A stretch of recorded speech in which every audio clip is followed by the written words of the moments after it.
El aire en el convento de Santa Clara del Silencio era una entidad en sí misma, espeso con el peso de 5 siglos de oraciones susurradas, olía a piedra fría, a cera de abejas y a la santidad austera del incienso quemado. Para la novicia Elara, de 26 años, ese aire era el aliento de su vida, la sustancia que había llenado sus pulmones desde que cruzó el umbral del convento 8 años atrás, buscando un refugio del ruido de un mundo que nunca sintió como suyo. Su mundo era el claustro, el coro y sobre todo el antiguo herbolario, un rectángulo de tierra amurallado donde cultivaba las plantas medicinales que eran el legado de la orden. Elara se movía por el convento con la gracia silenciosa que imponían las reglas. Sus pies, calzados con sandalias sencillas, no hacían ruido sobre las losas desgastadas. Su rostro, enmarcado por el velo blanco de novicia, solía mantener una expresión de serena concentración. Pero bajo esa calma autoimpuesta, bullía una mente curiosa y un corazón que sentía las cosas con una profundidad que a veces la asustaba. Era en el herbolario donde esa profundidad encontraba una salida segura. Conocía cada planta por su nombre, no solo el común, sino el latín, y entendía sus secretos, la capacidad de la valeriana para calmar un espíritu atribulado, el poder de la caléndula para cerrar una herida, la promesa de la melisa en una infusión para el insomnio. Acariciaba sus hojas, inhalaba sus fragancias y sentía una conexión con la tierra que era tan espiritual como cualquier oración. Pero la tierra, como el alma, a veces se enfermaba. Una plaga insidiosa, inmune a sus remedios naturales, había comenzado a marchitar las raíces de las plantas más antiguas. Las hojas de la salvia se volvían amarillas y quebradizas, y los tallos de la lavanda se inclinaban con una tristeza mortal. La Madre Superiora, una mujer práctica bajo su semblante severo, decretó que la ciencia mundana era necesaria. Se contrató a un experto, un restaurador de jardines históricos, para salvar el legado botánico del convento. Así fue como Leo entró en el mundo de Elara. No llegó por la imponente puerta principal, reservada para dignitarios y ocasiones solemnes, sino por la discreta entrada de servicio que daba al huerto. Elara fue designada para recibirlo y supervisar su trabajo, dada su íntima conexión con el jardín. Lo vio desde la arcada del claustro mientras él descargaba sus herramientas de una vieja furgoneta. Era un hombre que parecía tallado en la misma madera y piedra que trabajaba. Calculó que tendría unos 35 años, con el pelo oscuro revuelto por el viento y la piel bronceada por un sol que no era el sol filtrado de su claustro. Se movía con una economía de gestos, una seguridad tranquila que hablaba de una profunda competencia. Cuando se encontraron en el umbral del herbolario, él se quitó el gastado sombrero de paja, revelando unos ojos del color del musgo húmedo. La miraron directamente, sin la timidez o la curiosidad condescendiente que solía encontrar en los ojos de los hombres del exterior. Vieron, simplemente, a la persona que estaba frente a él. «Soy Leo Valtierra», dijo, y su voz era como su apariencia, grave, tranquila, con un timbre que parecía resonar con la tierra misma. «Hermana Elara», respondió ella, inclinando la cabeza. El título se sintió extraño en sus labios por primera vez, como una prenda que de repente no ajustaba del todo bien. «La Madre Superiora me ha pedido que le asista en lo que necesite». «Gracias, hermana». El respeto en su voz era genuino, pero sus ojos contenían una chispa de algo más, una curiosidad profesional. «Es un lugar extraordinario». Durante los primeros días, su interacción fue mínima, un ballet de silencio y trabajo. Él examinaba la tierra, tomaba muestras, estudiaba el drenaje con una concentración casi monástica. Elara lo observaba desde la distancia, sentada en un banco de piedra con un libro de botánica en el regazo, aunque sus ojos rara vez se posaban en las páginas. Observaba la forma en que sus manos, grandes y callosas, trataban a las plantas con una delicadeza inesperada. Veía cómo apartaba una hoja enferma con la ternura de un cirujano, cómo hundía los dedos en la tierra y parecía leer su historia. El silencio entre ellos no era vacío, estaba lleno de los sonidos del jardín, el zumbido de una abeja solitaria, el raspar de la paleta de Leo contra la tierra, el susurro del viento en las hojas de un viejo ciprés. Y en ese silencio, el ara comenzó a ser consciente de él de una manera nueva y perturbadora. Era consciente del olor que lo rodeaba, una mezcla de tierra fresca, sudor limpio y algo vagamente especiado, como la madera de cedro. Era consciente de la forma en que los músculos de su espalda se tensaban bajo la camisa de lino cuando levantaba un saco de compost. Era consciente de la forma en que a veces se detenía, se erguía y miraba el cielo, como si estuviera bebiendo la luz del sol. Un mediodía, mientras ella desherbaba un cantero de manzanilla, él se acercó. «Hermana Elara, ¿puedo preguntarle algo?» Ella levantó la vista, protegiéndose los ojos del sol con la mano. «Por supuesto». «Esta planta», dijo, señalando un pequeño arbusto con hojas plateadas que ella había estado cuidando con esmero. «No la reconozco de mis manuales. Parece una variedad de artemisia, pero es diferente». El ara se levantó, limpiándose las manos en su delantal. Se acercó y por primera vez estuvieron lo suficientemente cerca como para sentir el calor que irradiaba el cuerpo del otro. El aroma a tierra y a él se intensificó. «Es ajenjo de las monjas», explicó, su voz un poco más baja de lo normal. «Una variedad que solo crece aquí. Las hermanas la han cultivado por generaciones. Es muy amarga, pero en pequeñas dosis es un tónico poderoso para el corazón». Leo asintió, pensativo. Con un dedo rozó suavemente una de las hojas plateadas. El ara siguió el movimiento y por un instante imaginó esa misma mano rozando su piel. Un escalofrío la recorrió, un calor repentino que subió por su cuello hasta sus mejillas. Se apartó bruscamente, volviendo a su tarea con una concentración fingida.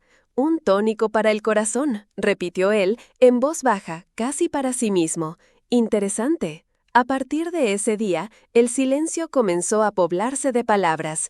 Él le preguntaba sobre las propiedades de las hierbas y ella le explicaba con un entusiasmo que rara vez mostraba fuera del jardín.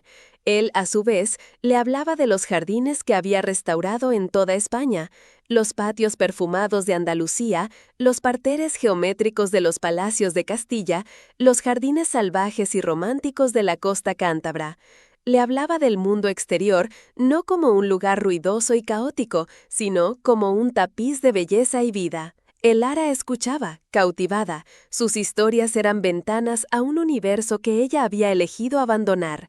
Se dio cuenta de que no lo había abandonado por completo, simplemente había cambiado una forma de belleza por otra. Pero la presencia de Leo estaba empezando a difuminar las fronteras.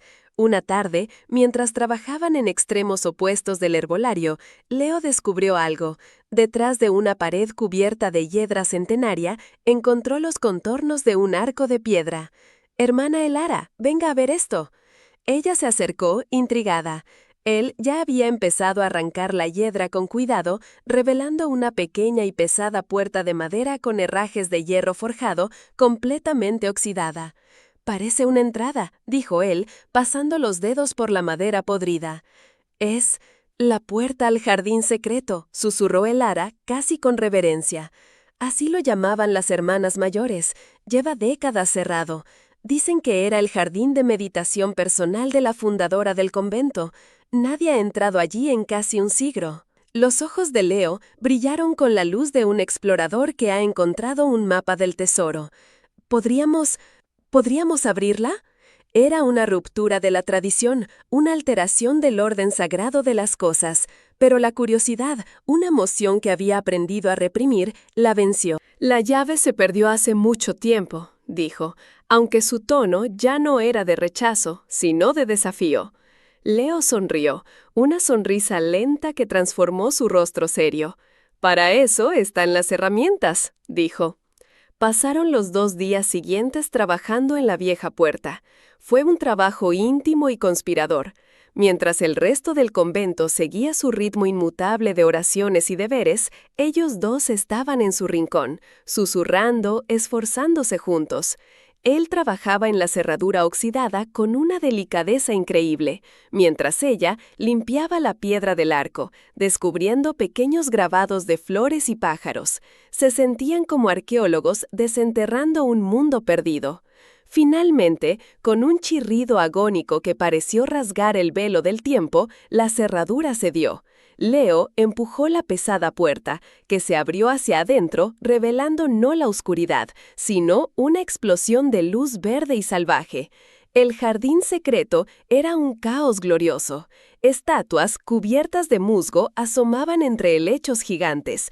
Una pequeña fuente, seca y agrietada, estaba en el centro, su querubín de piedra mirando al cielo con una expresión de anhelo. Rosales silvestres habían trepado por las paredes, creando cascadas de flores blancas y rosas. El aire era denso, húmedo y olía a vida indómita. «Es un santuario», dijo Leo, su voz llena de asombro. «Está abandonado», respondió el ara, aunque su corazón latía con fuerza ante la belleza salvaje del lugar. «No está abandonado», la corrigió él suavemente, «solo está esperando». Restaurar el jardín secreto se convirtió en su proyecto compartido, su pacto no hablado. Era su mundo privado dentro de los muros del convento. Para acceder a él, Leo ahora usaba esa entrada, ese pasaje que había estado sellado durante un siglo. Cada mañana, el ara lo esperaba junto al arco de piedra, y el acto de verlo cruzar ese umbral se sentía como un ritual íntimo, un permiso que solo ella le otorgaba. Él entraba en su mundo y ella sentía que de alguna manera él la estaba invitando a salir al suyo.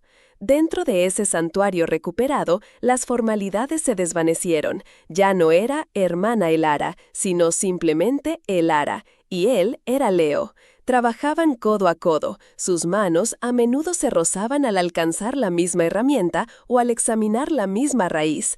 Cada roce era una pequeña descarga eléctrica, un recordatorio de la membrana cada vez más delgada que separaba sus mundos.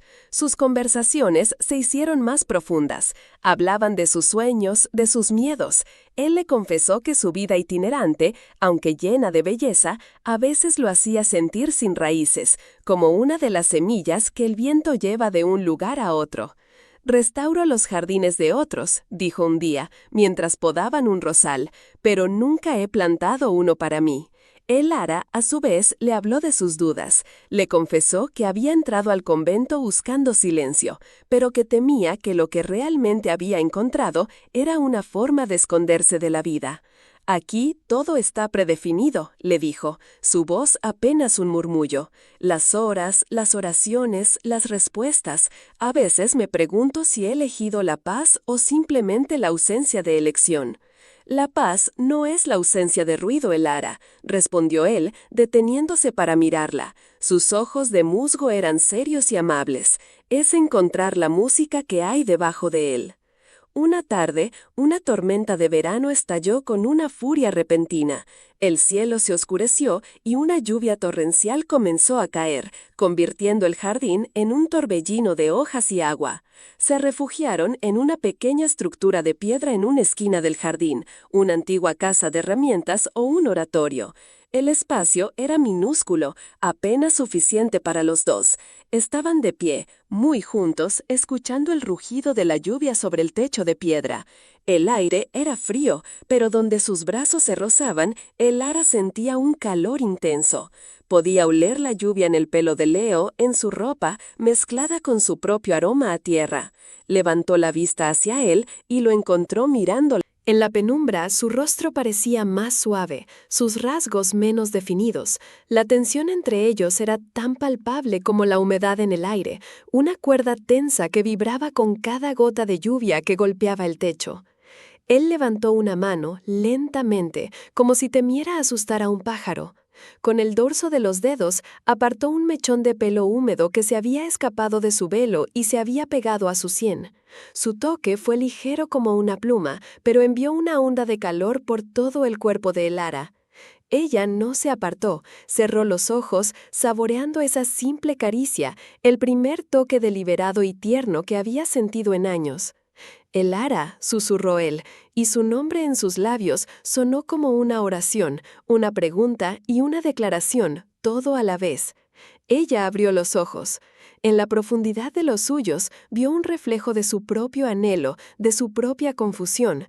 Vio un hombre que no la veía como a una novicia, como a un símbolo de santidad inalcanzable, sino como a una mujer.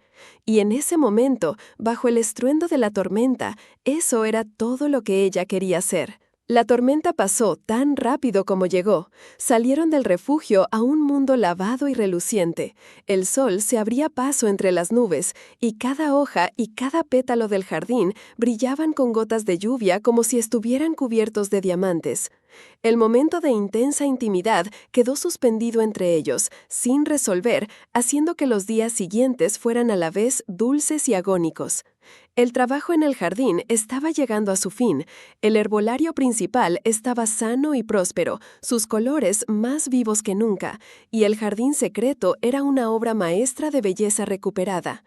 Leo había reparado la fuente, y el suave murmullo del agua que ahora corría por ella era como el latido del corazón del lugar. Habían plantado nuevas flores junto a las antiguas, creando una sinfonía de fragancias y colores. Era su creación, un testamento de su colaboración silenciosa y su creciente conexión. La partida de Leo era inminente. La Madre Superiora ya había expresado su profunda gratitud y había fijado la fecha para su último día de trabajo. La idea de su ausencia se cernía sobre Elara como una nube oscura. El convento, que una vez fue su refugio de paz, de repente parecía una jaula.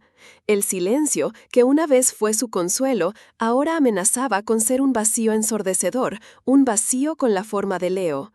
En su última tarde se encontraron en el jardín secreto. El sol poniente teñía las paredes de piedra de un color dorado y melancólico. Se sentaron juntos en el borde de la fuente reparada, el agua susurrando a sus pies. El aire estaba perfumado con el aroma del jazmín de noche, una de las últimas plantas que habían colocado juntos. «Mañana me iré», dijo él. No miraba a Elara sino a sus manos, que descansaban sobre sus rodillas. Elara sintió un nudo en la garganta. «El jardín está precioso», logró decir.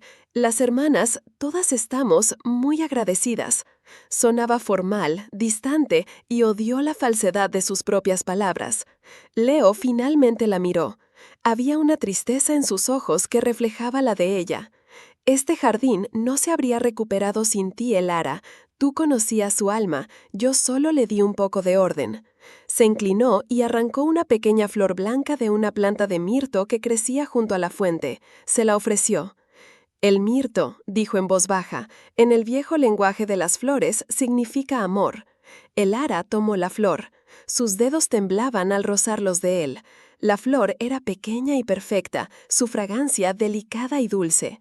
La sostuvo como si fuera el objeto más precioso del mundo. Las lágrimas ardían detrás de sus ojos, pero se negó a dejarlas caer. «Leo, yo», comenzó, pero no sabía qué decir. «No te vayas, llévame contigo». Las palabras se atascaron en su garganta, una maraña de deber, deseo y miedo. Él pareció entender. Se acercó un poco más, el calor de su cuerpo, una presencia sólida y reconfortante a su lado. «No tienes que decir nada», susurró. Su voz era un bálsamo. Lentamente, como había hecho durante la tormenta, levantó la mano hacia su rostro. Esta vez no se detuvo en su sien. Su pulgar trazó suavemente la línea de su mandíbula y luego el contorno de su labio inferior. Elara contuvo el aliento. Su corazón latía con una fuerza que resonaba en sus oídos, ahogando el sonido de la fuente. Era un momento suspendido fuera del tiempo, fuera de las reglas del convento, fuera de todo lo que había conocido. Solo existían ellos dos, el jardín dorado y la promesa en su toque. Se inclinó hacia ella, sus ojos buscando permiso en los suyos, y Elara, en un movimiento casi imperceptible, cerró la distancia. Su primer beso no fue una colisión, sino un encuentro. Fue suave, tentativo, un descubrimiento. Sus labios eran firmes y sabían a sol y a tierra, a la esencia misma de él. El ara respondió con una timidez que rápidamente se disolvió en una oleada de emoción contenida durante años. El beso se profundizó, volviéndose más seguro, más hambriento. Era un beso que hablaba de tardes silenciosas, de manos que casi se tocaban, de secretos compartidos bajo la lluvia. Era la liberación de cada mirada anhelante, de cada palabra no dicha. La mano de Leo se deslizó desde su mandíbula hasta la nuca, sus dedos enredándose en el borde de su velo, acercándola más. La otra mano encontró la suya, la que sostenía la flor de mirto, y entrelazó sus dedos. El ara se sintió anclada y a la vez flotando. El mundo exterior, con sus campanas y sus horarios, se desvaneció por completo. Solo existía la sensación de los labios de Leo sobre los suyos, el calor de su cuerpo contra el de ella, y el aroma del jazmín y el mirto envolviéndolos en una nube embriagadora. Fue un beso largo y profundo que reescribió la historia de su vida. Cuando finalmente se separaron, estaban sin aliento. Apoyaron sus frentes una contra la otra, con los ojos cerrados. La flor de mirto había caído al suelo, olvidada. El ara, murmuró él contra sus labios, su aliento cálido y dulce. Ella no pudo responder. Solo podía sentir el temblor de su propio cuerpo, el eco de ese beso vibrando en cada fibra de su ser. Había cruzado una línea, no solo una regla del convento, sino una frontera dentro de sí misma. Y en el otro lado no encontró la culpa que esperaba, sino una claridad abrumadora. A la mañana siguiente lo vio partir desde la ventana de su celda.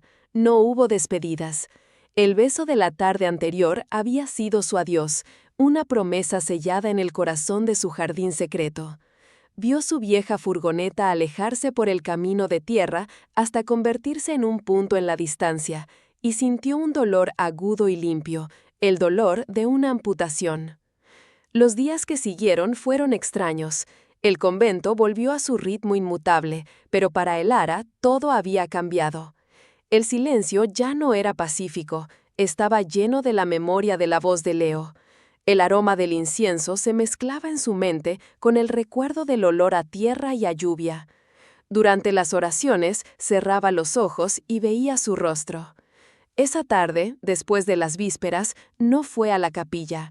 En cambio, sus pies la llevaron, como por voluntad propia, a través del herbolario principal y hacia el arco de piedra.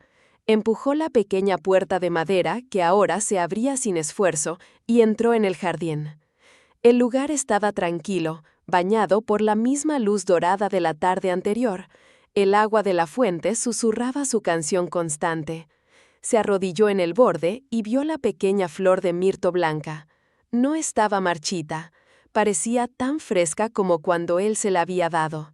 Se quedó allí, en el santuario que habían creado juntos, con la flor en la palma de la mano. El jardín estaba vivo, respirando a su alrededor.